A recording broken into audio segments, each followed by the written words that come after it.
දේශනාවක් තියෙනවා නිදි ඛණ්ඩ සූත්‍රය කියලා. නිධානය ගැන බුදුහාඳුරු දේශනා කරපු දේශනා. අන්නේ දේශනාවේ බුදුරජාණන් වහන්සේ පෙන්වන මහණෙනි සංසාර ගමනට නිධානයක් තැම්පත් කරගන්න. ඒ නිධානි තැම්පත් කරගත්තට පස්සේ නිවන් දකින්නකම් එයා සැප සහිත මාර්ගයක සුවසේ සැපසේ නිවන කරා යන්න පාර හැදෙනවා යාට. දැන් පින්වතුනි ධර්මය අවබෝධ කරගත්ත පුද්ගලයන් බුදුහාඳුරු කොටස් 4කට බෙදලා තියෙනවා. ඒ තමයි සමහර අය ඉන්නවා සසරේ අර වගේ හරියට පින් කරලා පුණ්‍ය නිධාන තැම්පත් කරගත්තා අය. ඒ අය පිනුත් කරනවා භාවනාත් කරනවා. හොඳට බණ භාවනා කරනවා හරියට පින් කරනවා. ඒ අයගේ සංසාර ගමනේ නිවන් දකින්න යන ගමන බුදුහාඳුරු පෙන්නනවා සුඛාපටිපදා කිප්පා විඤ්ඤා. සැප සහිත මාර්ගයක්. ඒ අය කොහේ ඉපදුණා සැප සම්පත් පැවිදි වුණත් පැවිද්දෙකුටත් අවශ්‍යයිනේ. චීවර, පිණ්ඩපාත, සේනාසන, ගිලන්පස. මූලික අවශ්‍යතා ටිකක් තියෙනවා. අඳින්න හරියට සිවුරක් අවශ්‍යයි. නිදහසේ බණ භාවනා කරගෙන ශාසනික කටයුතු කරගන්න කුටියක් අවශ්‍යයි. කරදර බාධා නැතුව Tamanට ඉන්න සේනාසනයක් අවශ්‍යයි. Tamanට කුසගින්න නිවා ගන්න ආහාර පාන ටික, ලෙඩක් දුකක් හැදුනහම බේත් හේත් ටික අවශ්‍යයි. මේ මූලික අවශ්‍යතා ටික සැපසේම ලැබෙනවා. ඒ කියන්නේ ඒවා හොයන්න දුක් විඳෝ ඒවා හොයන්න දුක් විඳින්න ඕන. ඒ ටික උපරිමෙන් ලැබෙනවා. ඇයි සසර පින් කරපු කෙනා සුඛාපටිපදා සැප සහිත මාර්ගය. කිප්පා විඤ්ඤා කියන්නේ ධර්මාවබෝධයත් ඉක්මන්. භාවනා කරද්දී සැනින් වැටහෙනවා. ඉක්මනින් අවබෝධ වෙනවා. ඉක්මනින් ධර්මයේ හිත පිහිටනවා. යෝනිසෝ මනසිකාරය හොඳට වැඩෙනවා. ප්‍රඥාව වැඩෙනවා. සමතේ වැඩෙනවා. එයාගේ අවබෝධයත් ඉක්මන්. එයා ඒ කරා යන මාර්ගය සැප සහිතයි. අන්න බුදුරජාණන් වහන්සේ පෙන්නවා සුඛාපටිපදා කිප්පා විඤ්ඤා. සැප සහිත මාර්ගයකින් ඉක්මනින් නිවනට යන ශ්‍රාවකයෝ ඉන්නවා. ඒ වගේමයි මේ බුද්ධ ශාසනය තුල ඉන්නවා දුක්ඛාපටිපදා කිප්පා විඤ්ඤා කියලා ශ්‍රාවකයෝ. දුක්ඛාපටිපදා ප්‍රතිපදාව දුෂ්කරයි. ඒ කියන්නේ සසරේ පින් කරලා නැහැ. දන් දීලා නැහැ. අර සංසාර ගමනට නිධානයක් තැම්පත් කරගෙන නැහැ. Tamanට පරලොවින් පිහිට පිණිස රැස් කරගත්ත දෙයක් නැහැ. පින්තුනි බුදුහාඳුර පින පෙන්වුවේ පුඤ්ඤානි පරලෝකස්මේ පතිත්තාහුන්ති පානිනා. පරලොව යාට පිහිට පිණිස රැකවරණේ පිණිස පවතින රැස් කරගන්න පින. ඒ නිසා පින් කරන්න කිව්වේ පරලොව පිහිට පිණිස. පිනට බය වෙන්න අවශ්‍ය නැහැ. දැන් සමහරු ඇත්තටම මිනිස්සු දැන් සාමාන්‍ය නොදන්නාකමයි සමහරු ඇත්තටම අවිද්‍යාව නොදන්නකම නිසාම සමහරු පිනට කරහනවා. ඔය පින් කරලා වැඩක් නැහැ. මේ පින් කර කර යන ගමනක් නෙමෙයි. මේක ගැලවෙන්නයි ඕන. එහෙම කියා පිනට කරහනවා. බුදුරජාණන් වහන්සේගේ බුද්ධ දේශනාවක කොතනවත් පින් කරන්න එපා කියලා නැහැ. බුදුරජාණන් වහන්සේ දේශනා කරන මා භික්ඛවේ පුඤ්ඤානම් බහයිත. මහණෙනි පිනට බය වෙන්න එපා කියනවා. පුඤ්ඤානම් බහයිත. පුංචි හරි පින් කරන්න. බුදුහාඳුර එක තැනක පෙන්වනවා මහණෙනි කවදාවත් පින පුංචි කියලා පිනට අවමන් කරන්න එපා. දැන් ඔබ දැකලා ඇති සමහරු කෙනා ඌවත් මහ ලොකු පින්කන්ද. ඔය චූටි පිනක් කරලා වැඩක් තියනවාද? ඔය පුංචි පිනක් නේ. ඔහොම කියන අය ඉන්න. බුදුරජාණන් වහන්සේ වදාළ කවදාවත් පිනට ගරහා කරන්න එපා. පින පුංචි කියලා පිනට අවමන් කරන්නත් එපා.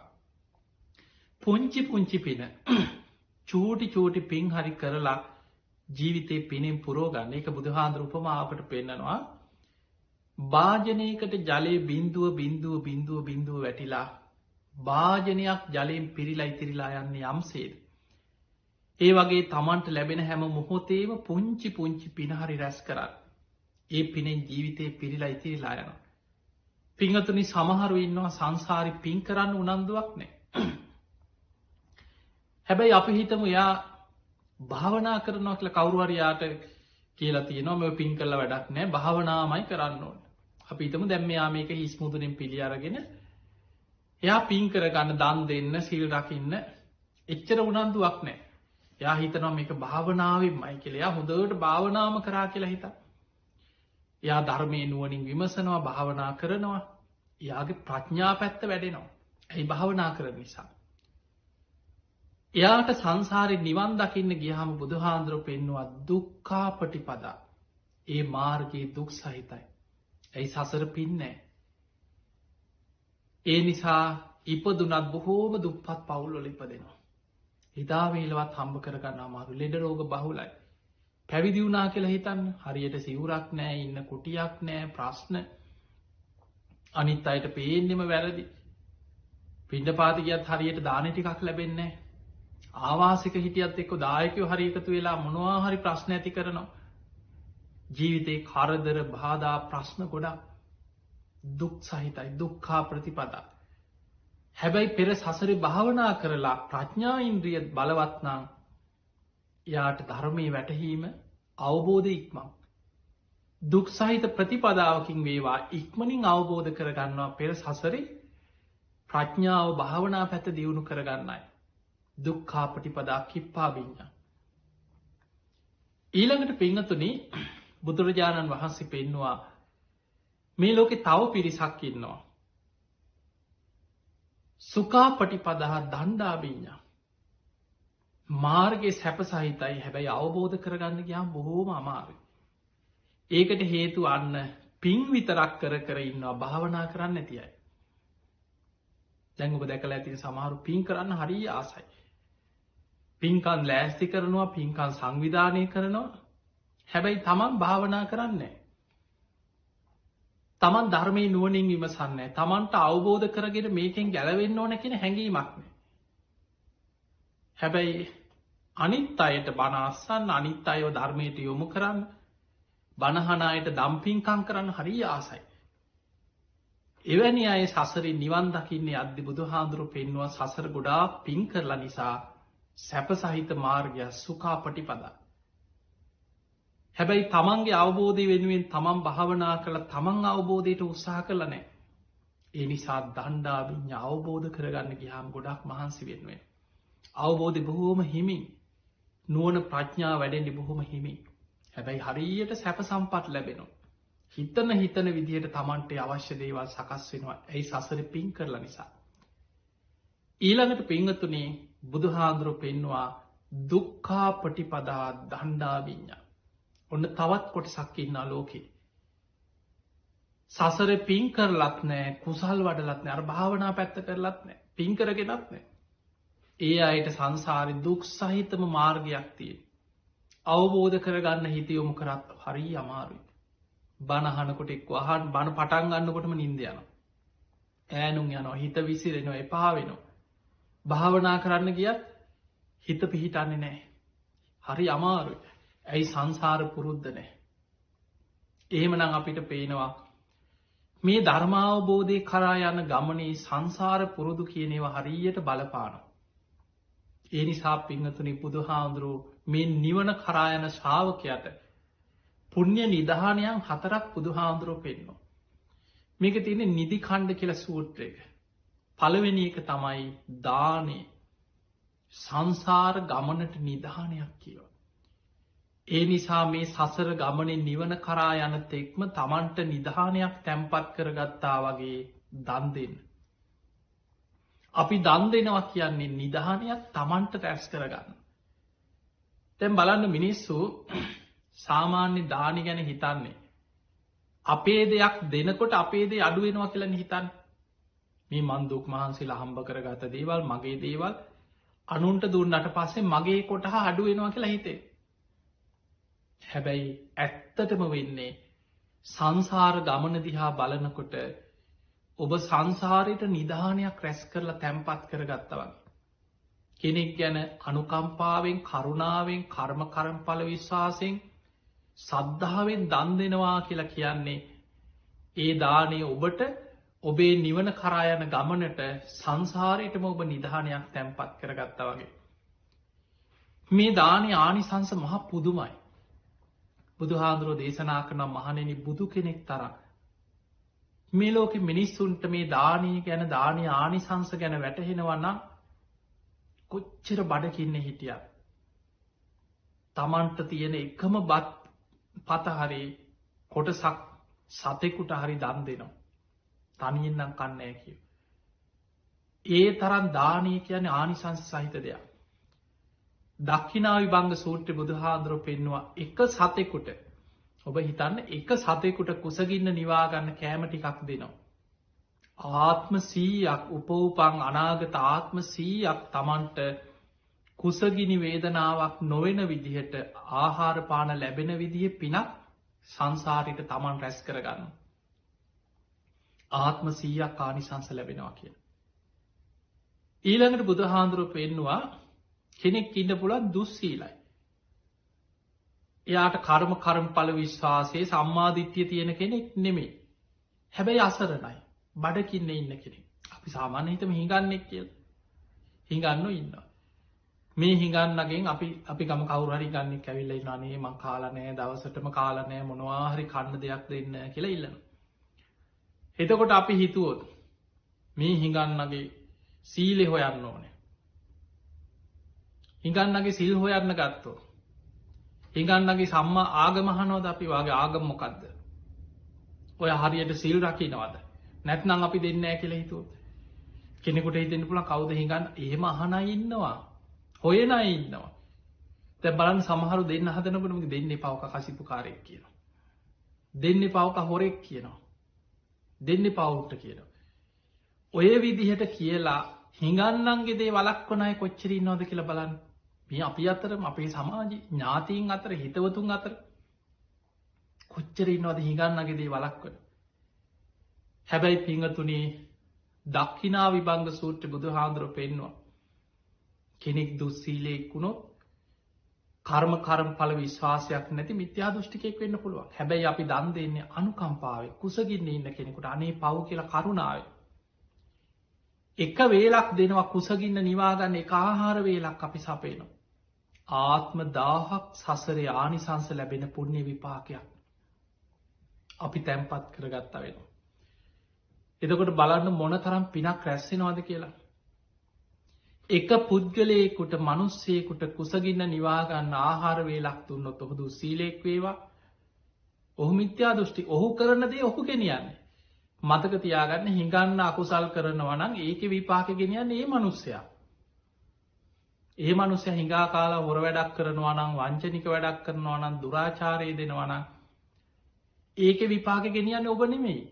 ඒකේ විපාක ඒ මිනිස්සයා ගෙනියන්නේ. හැබැයි ඔබ අනුකම්පාවෙන් අනේ පව් කියලා කුසගින්න ඉන්න කෙනෙකුට ආහාර ටිකක් දෙනවා. කර්මඵල විශ්වාසයෙන් පින්පව් ගැන අදහාගෙන අනුකම්පාවෙන් දෙන්නේ. ආත්ම 1000ක් ආනිසංස ලැබෙන පිනේ විපාකයක් ඔබට රැස් වෙනවා. උපෝපං ආත්ම 1000ක් තිස්සේ ආහාර පාන වලින් ඔබට අඩුවක් වෙන්නේ නැහැ කියන. ඊළඟට පිංගතුනි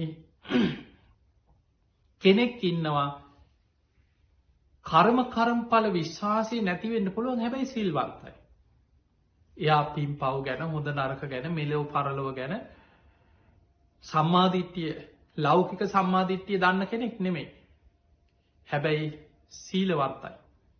ඔබ දන්නවා ඕනෙම ආගමක ඉන්නවා කාටවත් කරදරයක් නැති අනුන්ගේ දේවල් කඩා වඩා ගන්න නැති තමන්ගේ පාඩුවේ තමන් හම්බ කරගෙන බොහොම කරුණාවෙන් මෛත්‍රියෙන් ජීවත් වෙන. ඒවා සාමාන්‍ය මනුස්ස ගුණ ධර්ම. කරුණාව මෛත්‍රී. එතකොට එහෙම කෙනෙක් අසරණ වෙච්ච වෙලාවක අපි ඔහුගේ ගුණේ සලකලා දන් දෙනවා. අනේ පව්. අසරණ වුණාට මේ මිනිස්සු හරිය ගුණයහපත් කෙනෙක්. බොහොම සිල්වත් කෙනෙක්. කාටවත් කරදරයක් නොකරන කෙනෙක්. බොහොම මෛත්‍රී සහගතව ජීවත් වෙන කෙනෙක්. මෙයාට උදව් කරන්න ඕන කියලා යාට ආහාර ටිකක් දීලා උදව් කරන. ආත්ම දසදහසක් ආනිසංස ලැබෙනවා කියලා බුදුහාඳුරු පෙන්නනවා. උපෝපං ආත්ම දසදහසක් ඒකේ ආනිසංස ලැබෙනවා.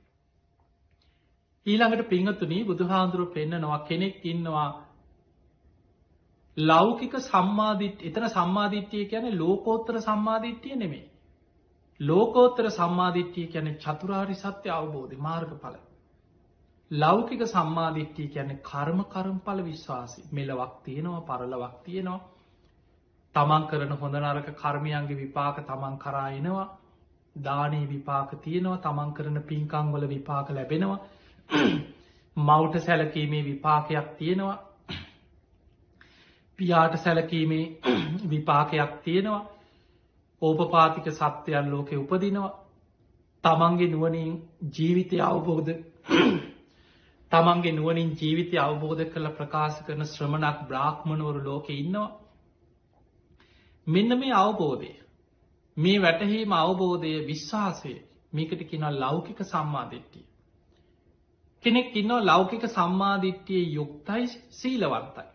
අපි හිතමු ධර්ම මාර්ග හැසිරෙන තාම මාර්ග පල් ලබල නැති උපාසක උපාසිකාවක් කියලා. බොහෝම සද්ධාවන්තයි. පින් පව් ගැන කර්මඵල ගැන හොඳට පිළිගන්න විශ්වාස කරන හැබැයි අසරණයි.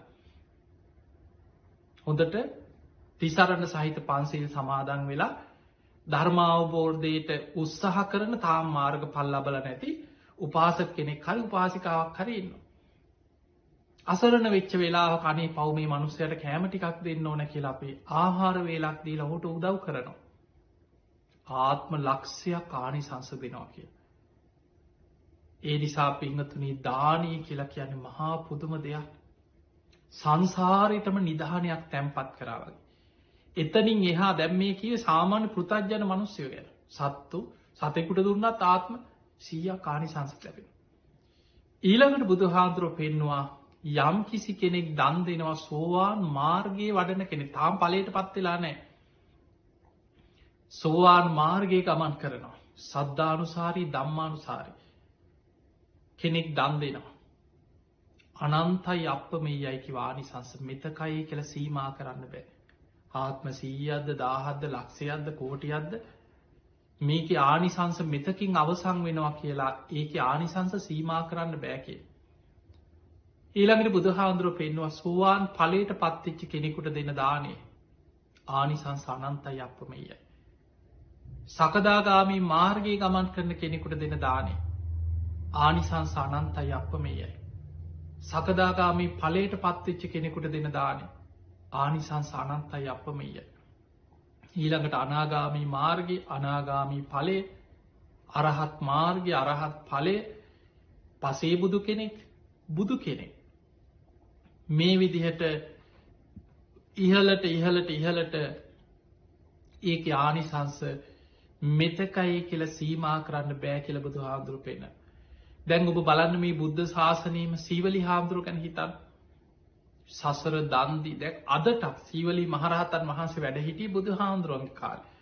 අවුරුදු 2500 ගානකට එහා.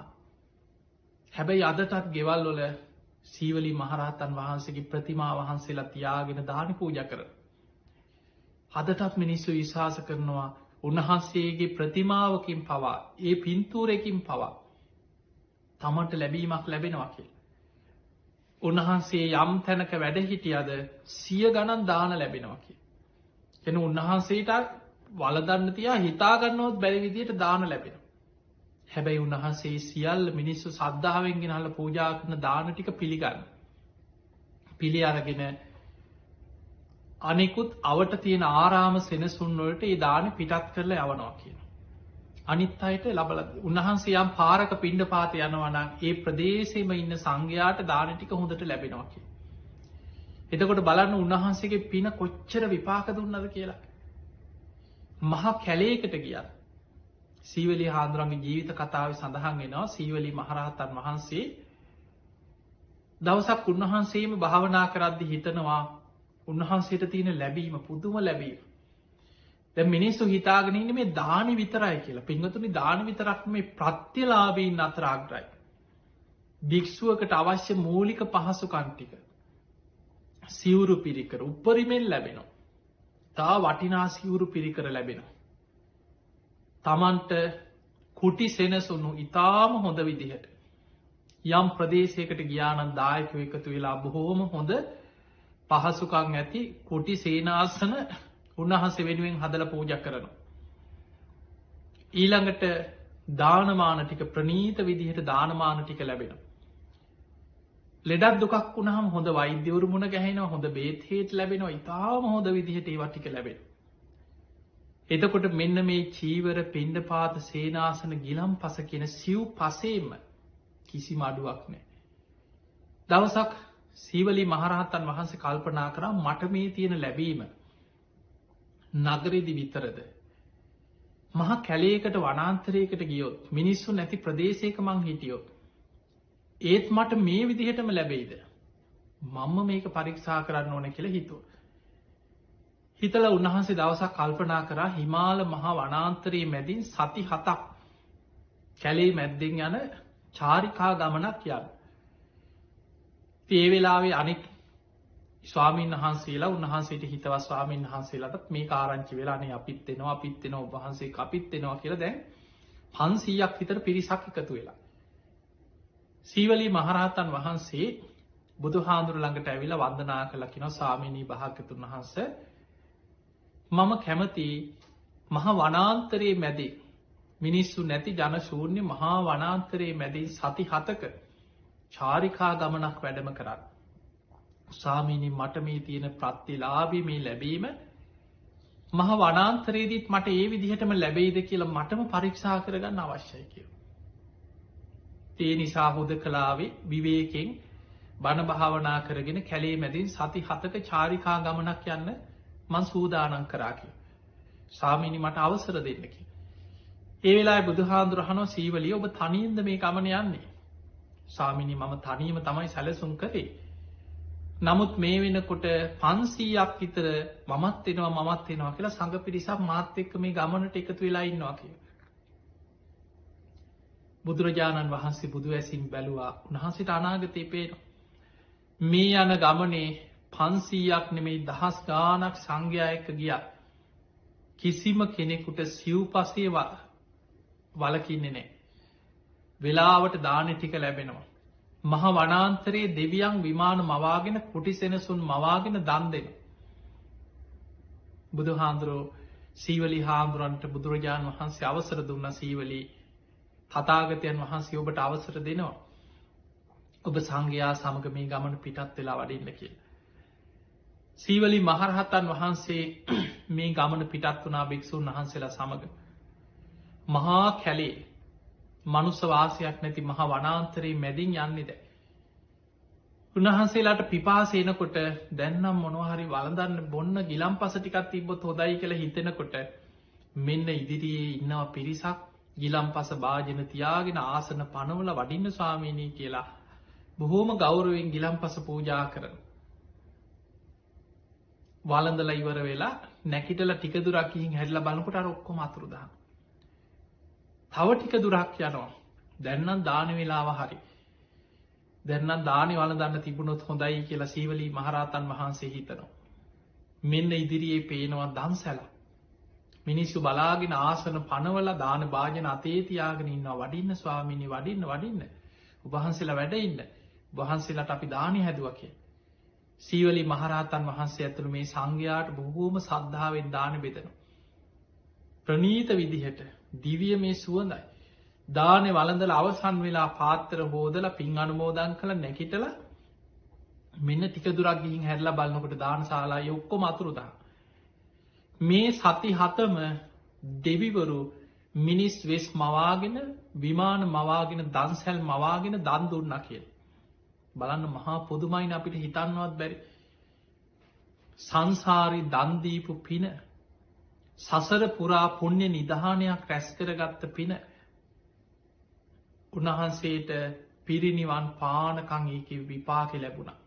අදටත් බලන්න උන්වහන්සේ වෙනුවෙන් කොච්චරනම් අද සමහර දැන් ඔබම අවංකව හිතන්න මේ බුද්ධ ශාසනය තුල බුදුහාඳුර ළඟට අසංකේයකුත් කල්පලක්ෂයක් පාරමී පුරලා අග්‍රශ්‍රාවක තනතුරු ලැබුවේ සාරිපුත්ත හාමුදුර ප්‍රඥාවන්තයන්ගෙන් අග්‍රයි ධර්ම සේනාධිපති. හැබැයි සාරිපුත්ත හාමුදුරන්ගේ පින්තූරයක් අපේ ගෙවල් වල නැහැ. 이르දිමන්තයන්ගෙන් අග්‍රයි.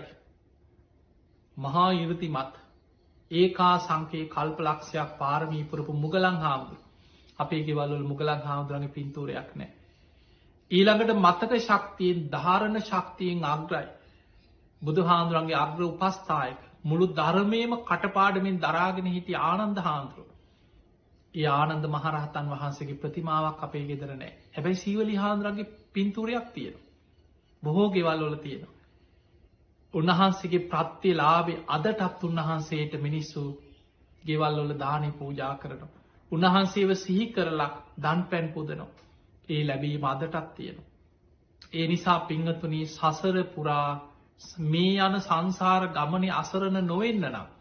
නිවන් දකිනතේ මේ යන ගමනේ සිව් පසයෙන් සමහරු ඉන්නවා ගියක් දොරක්නය හරියට මොනවාහරි කවරුහරි හදල දුන්න කියල ඒකෙත් ඉන්න මොනවාහරි ප්‍රශ්නයක් වෙලා එතනින් යන්න වෙන. ඊළඟට හරියට එදාවේලා හම්බ කරගන්න පුළුවන්කමක් නෑ. කවරු හරි මනුස්සේ ආහාර ටිකක් දුන්න කියලා හිතම ඒකත් සමහරට අතට දෙන දේ කාගන්න බැරිය ඉන්න. අතට දෙන එක එක්ක බිම දාගන්නවා. ඒක විනාශ කරන අර කර්ම විපාක පස්සෙන් එන හැටි. ඊළඟට පිංහතුනේ ලෙඩක් දුකක් වුණාම බෙහෙතක් හේතක් සමහරලාවට හරියට කොච්චර තිබුණත් එක මග හැරෙනවා. මේ වගේ ජීවිතයේ මහා ප්‍රශ්න ගැට ඔබහල ඇතින පැවිදි අය අතරම රහත් වෙච්ච රහතන් වහන්සේලා අතර ලෝසක මහරහතන් වහන්සේ ගැන ඔබහල ඇති. සසරි භාවනා කරලා ප්‍රඥා ඉන්ද්‍රිය පැත්ත වඩාගෙන තිබුණා. හැබැයි දන්දීලා පුුණ්‍ය නිධානයක් රැස් කරගෙන තිබ්බෙනෑ. උන්වහන්සේ කොහොම හරි රහත් වනා වීරියෙන් භාවනා කරලා.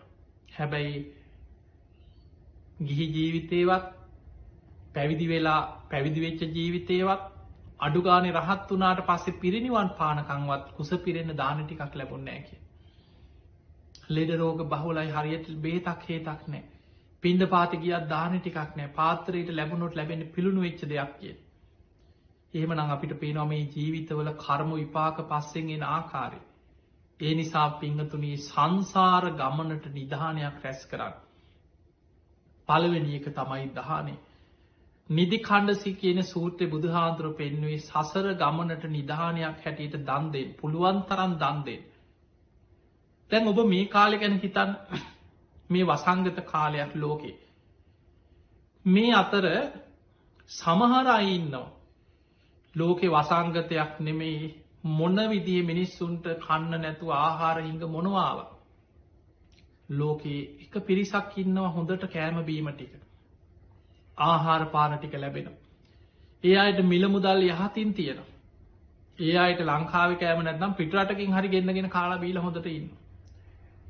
ජීවිතේ මොන ප්‍රශ්න කරදර ලෝකෙ විපත්තාවත් කොටසක් ඒවැන් කොහෝමහරි හොඳට ජීවත් දැ ඒකට ඊරිසියා කල්ල වැඩක් නෑ. සාමාන්‍ය මනුස්්‍යයන්ගේ ස්වභාවේ තමයි යමක්කමත් තියෙන කෙනාට. හොඳට කාල ඇඳලා ඉන්න කෙනාට සැපසේ ජීවත්වෙන කෙනාට ඊරිසියා කරන ඒක තමයි ඔබේ ඊළඟ පිරිහීම. මතක තියාගන්න ඔවුන් සසරේ පෙර දන්දීපු අය. ඒ අයි සසරි පුුණ්‍ය නිධාන තැම්පත් කරගත්තයි. ඒ අයි සසරි වපුරපු දේවල්ව ලස්වැන්න ඔවුන් නෙලනවා. සංසාරි දන්දීලා නැත්නම්. හරියට පින් කරලනෑ සමහරු දීපු දේට ලෝභ කරනු. ඒවෑ විපාකත් එක්ක සසර පුරා දුක්විඳ විඳ හරියට ආහාර ටික මූලික අවශ්‍යතා ටික පහසුකන් ටික හොයාගන්න විදිහක් නැතුව හරියට දුක්ක හැට විඳින්න වෙනවා. සමහරලාවට ගයක් හදාගත්ත එක්ක අලි හරි ඇවිල්ලගේ කඩලා එක්ක අලි ගැහවා කියයි. එක්ක හුළඟක් ඇවිල්ලා ගහක් කඩාගෙන වැටනවා ගෙදරකට. මොනවා හරි ප්‍රශ්නයක්. රස්සාාවක් කරන්න කිය කොච්චර හොඳට වැඩ කරත් අනුන්ගේ හොරකමකට හරි තමන් අහුවෙන. එතන ඉන්න ප්‍රධානයට පේන්න බෑ. තමන්ගෙම වැරදි පේන්න ගන්න. ඒවා පින්වතුනි තම තමන් සසරි වපුරපු දේවල් කර්ම විපාක හැටියට එන හැටි. ඒ නිසා ඒ කරදර බාධා එනකොට හිතන්න මේ මමම සසරි වපුරපු දේවල්ව ලස්සන්න මන් එලන්නේ. මගේ අඩුපාඩු මං හදාගන්න. මං අද ඉඳං හරි කරුණාව මෛත්‍යය දියුණු කරනවා. අද ඉඳං හරි පුළුවන් විදිහට වේලක් කර වේලක් කාලහත් නැති බැරි කෙනෙකුට හරි මන් දම් දෙනවා. පින් කරගන්නවා. මං කරුණාව මෛත්‍රිය වඩන. ගුණධර්ම පුරනවා සිල් රකිනවා. අප්‍රමාදී වදයි දං හරි සංසාර ගමනට නිධානයක් තැන්පත් කරගන්න. එහෙමනම් පින්වතුනි පළවෙනි එක තමයි දානය සංසාර ගමනට නිධානයක්. දෙවනි එක බුදුහාන්දුරුව පෙන්නවා නිත්‍ය සීලේ. තුන්වෙනි එක තමයි උපෝසත සීලේ. සංසාරයටම නිධානයක් තැන්පත් කරගත්ත වගේ කිය. එහෙමනම් පින්වතුනි නිවන කරායන ශ්‍රාවකයට සසර ගමනට නිධානයක් නිත්‍ය සීලයයි උපෝසතයයි. උපෝසතය කියන පෝයට උපෝසත සීලය ආරක්ෂා කිරීම. නිත්‍ය සීල ගිහි ශ්‍රාවකයගේ නිත්‍ය සීලය තමයි පන්සිල් රකින. ඔබ හරියට පංච සීලය ආරක්ෂා කරනවනං ඔබ පෝයට උපෝසත සීලයක් රකිනවනම්. ඔබ සංසාර ගමනටම නිදහානයක් තැන්පත් කරගත්ත වගේ. ඒ නිසා සිල් රකින්න. ඒ සීලේ ආනිසංස නිවන දක්වාම තමන්ට ආරක්ෂාව යහපත සැනසීම උදා කරන. තමන්ව නිවන කර අරගෙන යන ආශිර්වාදයක් සිල්වත්කම කිය. ඒක පාරමිතා දැන් දානය බලන්න පළවෙනි මේක දාන පාරමිතා. නිවන දක්වාම සංසාරි පුරුදු කළ යුතු දෙයක්. සීලේ පාරමිතාවක් නිවන දක්වාම සංසාරිකව පුරුදු කරගත යුතු දෙයක්. තුන්වෙනි එක බුදු හාමුදුරුව පෙන්නුවේ පළවෙනි එක දානය ඊළඟට නිත්‍ය සීලේ උපෝසතය හතරවෙනි එක භාවනාව. සසර ගමනට නිධානයක් තමයි භාවනා කිරීම. පින පැත්තෙන් ගත්තොත් පුුණ්‍ය නිධානයක් තමයි මෛත්‍රිය. බුදුහාන්දුරු පෙන්න්නනවා මෛත්‍රී භාවනාව කියැනෙ කොච්චර පිනක් රැස්සෙනවාද කියලා බුදුහාන්දුරු උපමාවකට පෙන්නවා මහනෙන කෙනෙක් ගංගානන් ගගේ හා කෙලවරේ ඉදන් මෙහා කෙලවරට දානි ගොඩ ගහල දුගී මගේ යාචකයන්ට අඩබෙර ගහ මිනිස්ව එකතු කර දං වැටක් පවත්වන දන් දෙනවා. පිනක් විශාල පිනක්. හැබැයි තව කෙනෙක් බතක් ඉදෙන තරම් වෙලාව මෛත්‍රී සමාධිය වඩන එකන මෛත්‍රී භාවනාවෙන් හිත එකඟ කරගේ. මෛත්‍රී සමාධී අපිත බතක්කි දෙන්න විනාඩි 20ක් පැය භාගයක් හිතන්. මෛත්‍රී භාවනාවෙන් සමාධයක් ඇති කරගෙන පැය භාගයක් මෛත්‍රී සමාධිය වඩනු. මෛත්‍රී භාවනාවෙන් හිත එකඟ කරගෙන පැය භාගයක් පුරාවටම ලෝක සත්‍යයට මෙත් සිත පතුරුවනු.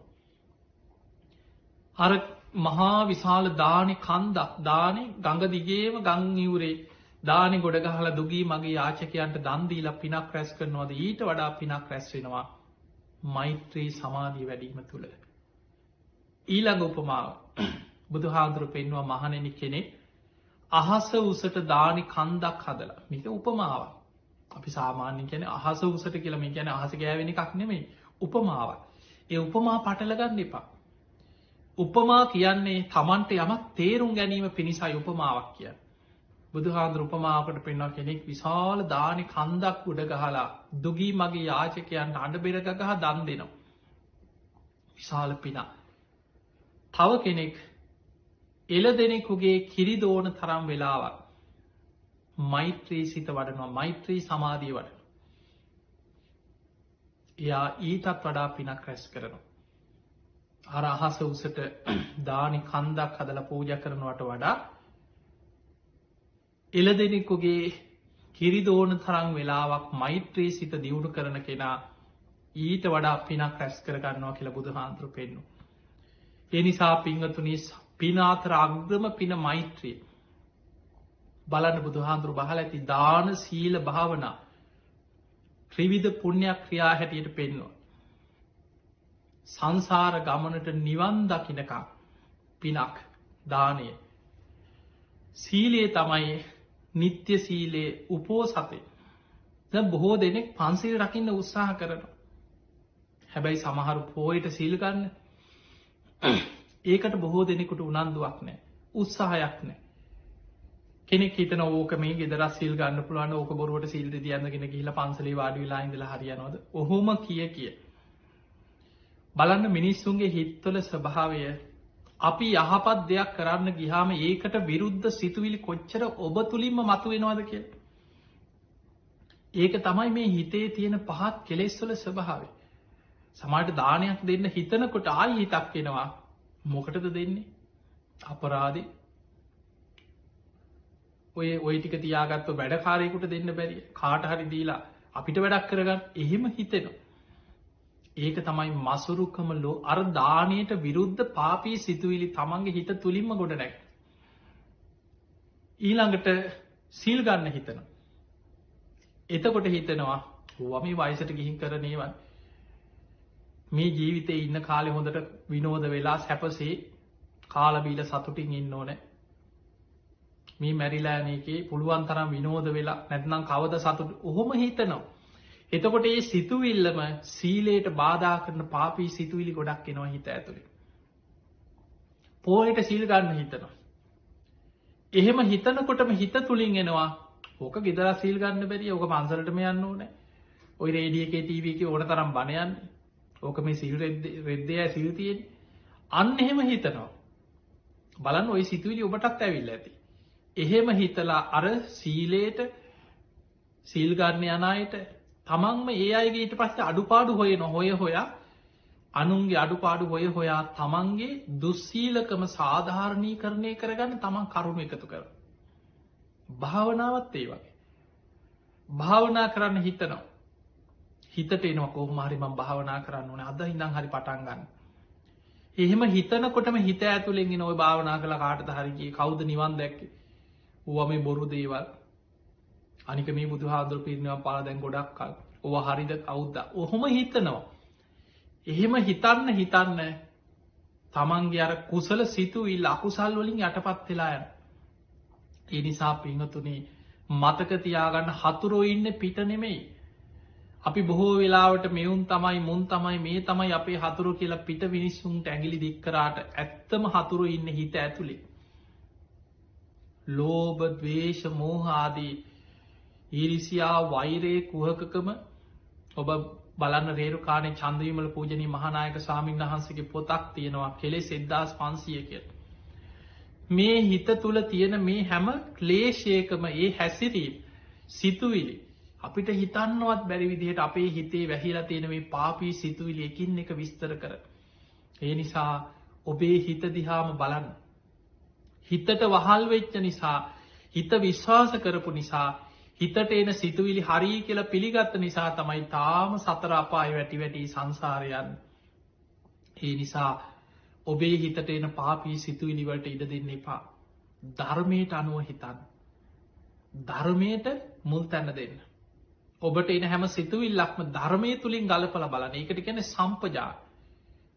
ඒ සම්පජාන කියන්නේ ධර්මයට අනුව නුවණින් ගලපා බලන නුවණ. මේක කුසල්ද අකුසල්ද? මේ සිතුවිල්ල යහපත්ද අයහපත්ද? මේක ධර්මයට එකඟද නැද්ද? මේකෙන් මට යහපතක් වෙනවද අයහපතක් වෙනවද? අන්නේ විදිහට ධර්මයට අනුව ගලපා බලන කෙනාට අකුසල් ප්‍රහාණය කළා කුසල් වඩාගෙන පින් රැස් කරගෙන මේ නිවන කරා යන ගමන සැපසේ යා ගන්න